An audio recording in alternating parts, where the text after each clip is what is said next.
Back here at home, Boston Mayor Michelle Wu delivered her State of the City address last night, touting city safety and taking a shot at the White House over its illegal immigration crackdown.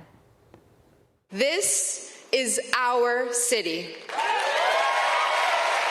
No one tells Boston how to take care of our own. Not kings and not presidents who think they are kings. Boston was born facing down bullies. Jerry Goodwin is quartermaster for the Beachmont Veterans of Foreign Wars, 6712, and a retired Boston police officer. And Jerry joins me now. Jerry, good morning to you. So what do you think of the speech? Good morning, Carly. Thank you for having me. I watched it last night, and it feels that we're living in two different realities from what she sees and what I see. She touted the school systems. The schools are a complete disaster. She talked about crime being down, which crime is down, homicides are down, shootings are down, but that's due to the brave work from the men and women of the Boston Police Department. That had nothing to do with any of her policies. Her policies have made things worse. Like right now in my home district, there's an active gang war between MS-13 and 18th Street. Just the other day, a firearm was recovered off a 18th Street kid and two large knives right outside a high school in front of a state representative's house. So again, I think we're living in two different realities.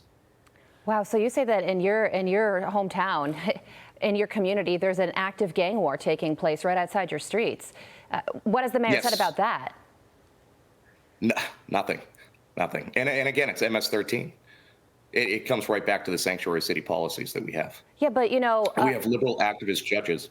Well, Jerry, I was going to say and I'd love for you to finish your thought about the judges, but she also says that Boston is the safest major city in the country.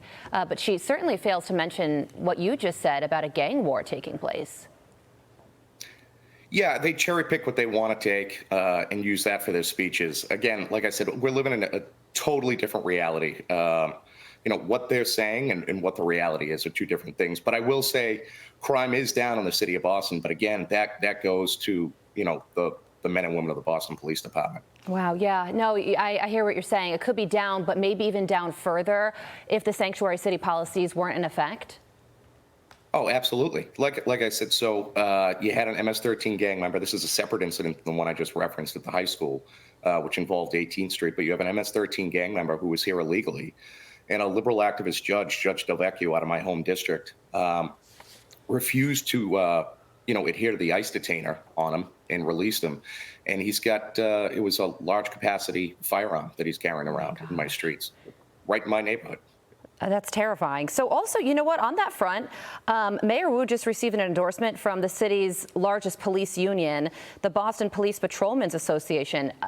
Given what you just said, does that surprise you? Does the mayor really have the support and backing of the police? Maybe the union. I don't know how much support she's got from the actual rank and file guys. I think that's a separate thing. But she did offer them a very good contract the last collective bargaining. Yeah, there is a distinction there. Also on the mayoral race front, her top challenger, the mayoral race is taking place in November. Her top challenger is Josh Kraft, the son of Patriots owner Robert Kraft. He also just scored an endorsement from the International Longshoremen's Association and the New England Dock and Marine Council. But in early polling, he is at a deficit here. Mayor Wu has a double-digit benefit to her. She has more support. So how do you think that mayoral race is going to go?